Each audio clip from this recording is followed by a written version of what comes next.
দুঃখ তো ওইটাই, বলছে কারু বউ পালিয়ে গেলে 72 ঘন্টায় এনে দেয়।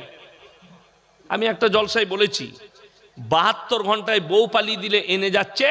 এদিকে মোদিজির কাছে নিয়ে যেতে হবে, যারা দেশের টাকা পালিয়ে গেছে নিয়ে হারাম করকে 72 দিন সময় দেন, মালগুলোকে ফিরিয়ে নিয়ে তোদিকে অর্ধেক টাকা দেওয়া হবে।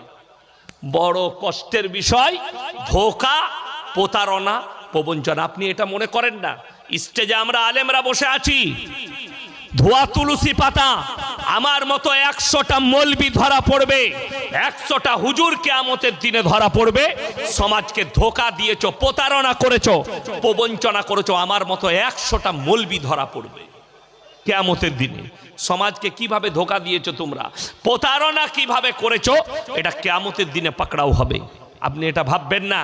ইয়াসিন ধোয়া তুলসী পাতা আমার মতো বহুজন ধরা পড়বে।